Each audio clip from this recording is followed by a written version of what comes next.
Hello everyone, this is John Jenkins here, and I've got this video for you. So, in this video, I will be making my second atheist Christian sermon. Second atheist Christian sermon. This is my second atheist Christian sermon. There's a special occasion. This is a special occasion. So today is the last Sunday, my last Sunday as a 40-year-old. So on this coming Friday, I will be 41 years old. This is the last Sunday of being 40 years old. I'll be 41 on Friday. And you know the old saying, life begins at 40. So I wanted to make my second atheist Christian sermon today. So today we've got the NIV Holy Bible, published by Zondervan. New international version. I'm still doing the NIV. You don't want me to bring out that King James.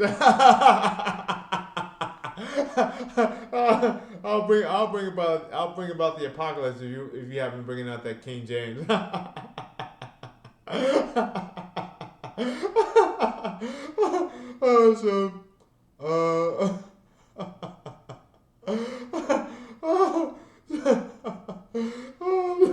So today we are in the book of Ecclesiastes, which is right after Proverbs and right before Song of Solomon. So we're in the book of Ecclesiastes. In the Zondervan, it's on page 625. It's going to be the book of Ecclesiastes chapter 2. The book of Ecclesiastes chapter 2. So I'm going to start in verse 1. So let's see. I'm going to start in verse 1. Ecclesiastes chapter 2, verse 1. So let's start. I said to myself, come now, I will test you with pleasure to find out what is good. But that also proved to be meaningless.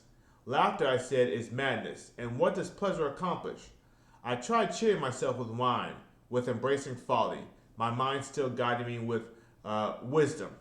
I wanted to see what was good for people to do under the heavens during the few days of their lives. I undertook great projects. I built houses for myself and planted vineyards. I made gardens and parks and planted all kinds of fruit trees in them. I made reservoirs of water groves I made reservoirs to water groves of flourishing trees. I bought male and female slaves and had other slaves who were born in my house. I also owned more herds and flocks than anyone in Jerusalem before me. I amassed silver and gold for myself and the treasure of kings and provinces. I acquired male and female singers and a harem as well, the delights of a man's heart. I became greater by far than anyone in Jerusalem before me. In all this, my wisdom stayed with me. I believe if you know for your future for context, I believe if you read the biblical lore, I believe the book of Ecclesiastes was written by King Solomon. So keep that in mind. King Solomon, known as the richest person in the Bible, keep that in mind. So the book of Ecclesiastes was probably written by King Solomon. So I denied myself nothing my eyes desired. I refused my heart no pleasure. My heart took delight in all my labor. And this was the reward for all my toil. Yet when I surveyed all that my lands had done and what I had toiled to achieve, everything was meaningless, a chasing after the wind. Nothing was gained under the sun. Wisdom and folly are meaningless. When I turned my thoughts to consider wisdom and also madness and folly, what more can a king's successor do than what has already been done? I saw that wisdom is better than folly, just as light is better than darkness. The wise have eyes in their heads, while the fool walks in the darkness. But I came to realize that the same fate overtakes them both. Then I said to myself, the fate of the fool will overtake me also. Then what then do I gain by being wise? I said to myself, this is meaningless. For the wise, like the fool, will not be long remembered. The days have already come when both have been forgotten. Like the fool, the wise too must die. Remember that. Verse 16, part 3. Verse 16, chapter 2, verse 16, part 3. Like the fool, the wise must die. Like the fool, the wise must die.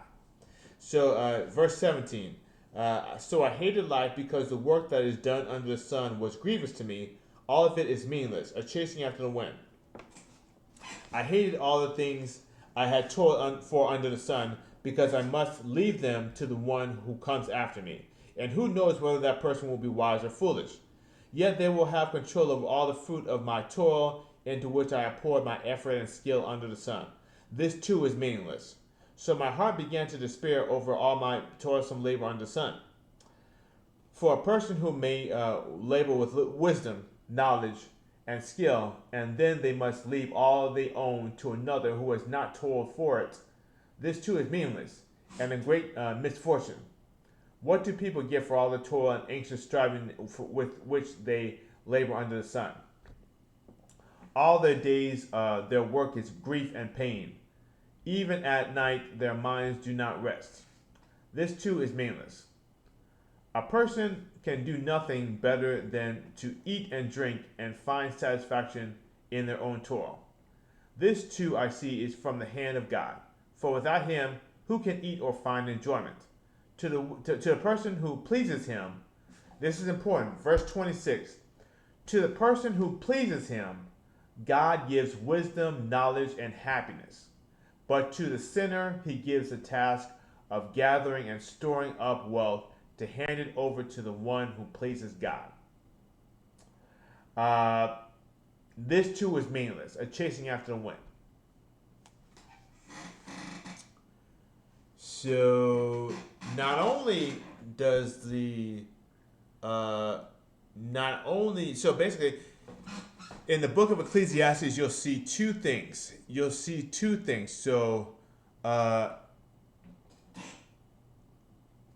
basically you have folly and you have wisdom.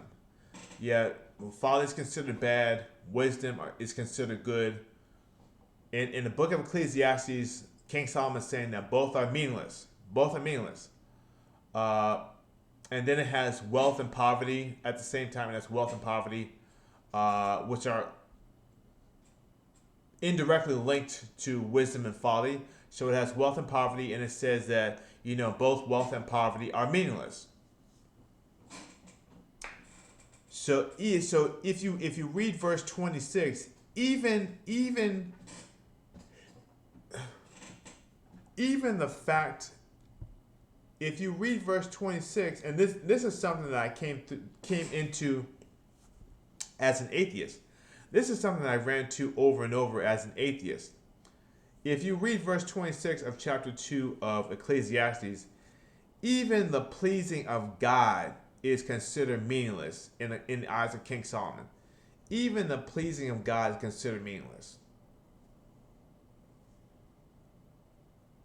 Even the pleasing of God. So let me show you something right quick.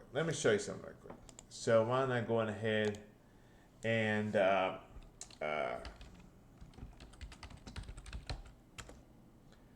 in the book of Ecclesiastes, even the pleasing of God, even doing God's will, is considered meaningless.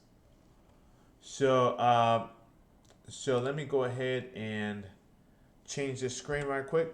So here we go. USA debt clock. So this is what I mean. So if I had $1 million, right now, that I wouldn't even be able to pay 1/millionth of the U.S. debt. If I had $1 million right now, I would not be able to pay 1/millionth of the U.S. debt. Not even 1/millionth. If I had $1 billion, If I had $1 billion, I would not be able to pay 1,000th of the U.S. debt.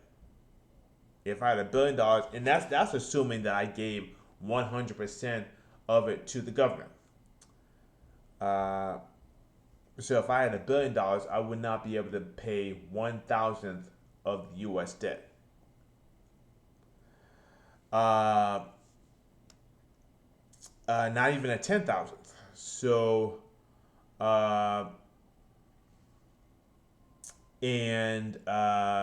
so debt per citizen, I'll say a debt per taxpayer. So debt per taxpayer is 355,000, 350. So when you see all these Americans, when you see all these Americans who are when you see all these Americans who are running around with these sports cars and things of that nature, and living in these big giant houses, technically that super flashy, super rich looking American is $355,000 in debt. $355,000. With all the billionaires, every billionaire you see in this country, every billionaire you see in this country is $355,000 in debt. And there's a reason why I'm showing you this, is that in America, in the modern world,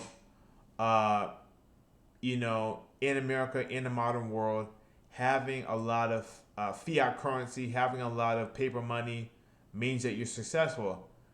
But that in the book of Ecclesiastes, even in the book of Ecclesiastes, even pleasing God is meaningless. Let me read it. As a matter of fact, why don't I go over here? I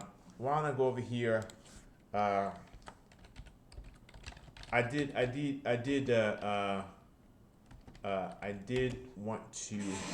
Okay, so I did want to show you this. So why not go ahead and put this right here? All right. So this is Ecclesiastes Bible Gateway, BibleGateway.com. So this is the Ecclesiastes 2:26. So let me read it to you right here. It's right up here. So okay. To the person who pleases him, God gives wisdom, knowledge, and happiness. But to the sinner, he gives the task of gathering and storing up wealth to hand it over to the person who pleases God. This too is meaningless, a chasing after the wind. So maybe King Solomon is not saying that pleasing God is meaningless. Maybe he's saying that the differential between building up wealth and pleasing God is meaningless. Not necessarily the act of pleasing God is meaningless, but the differential or the comparison between building up wealth and pleasing God is meaningless. Perhaps that's what King Solomon is actually saying. But let me shut that down for a sec. But what I'm saying is that so the differential or the comparison between building up wealth and pleasing God is meaningless, because God is going to bless who He wants to bless regardless. So in America, the wealth that you have determines your wealth. The amount of paper money that you have determines your worth as a human being. That's why they call it net worth. So the amount of paper money that you have determines your worth as a human being in Western society.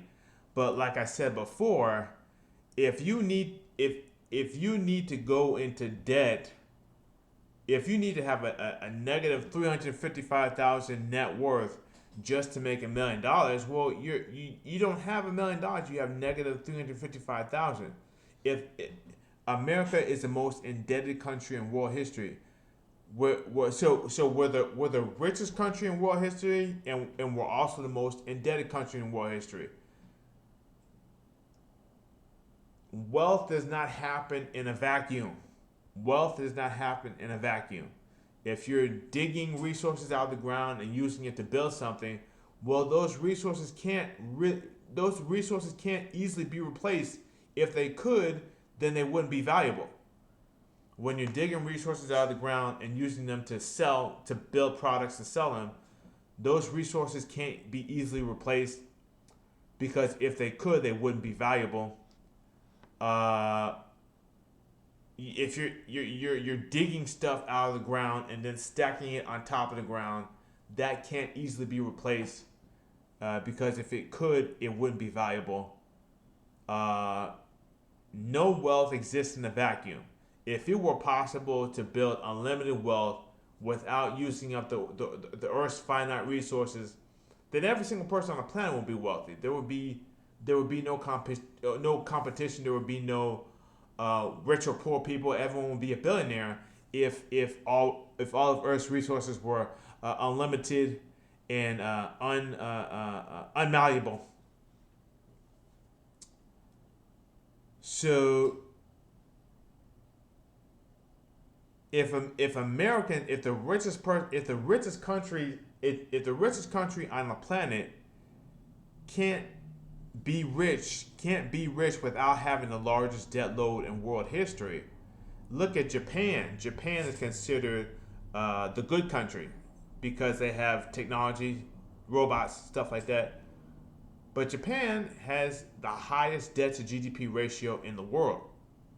Japan has the highest debt to GDP ratio in the world, higher than any single country in Africa. I'm sorry. Maybe that's not accurate. It could be accurate. So why don't we check? Let's check this. I'm assuming this is the case, but I'm assuming that this is the case, but let's check Google. Are there any countries in Africa that have a higher debt to GDP ratio than Japan? Let's see. Okay.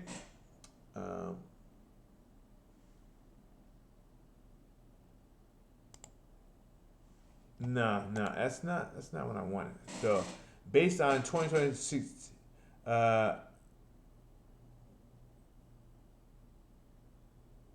okay, so Sudan. So this,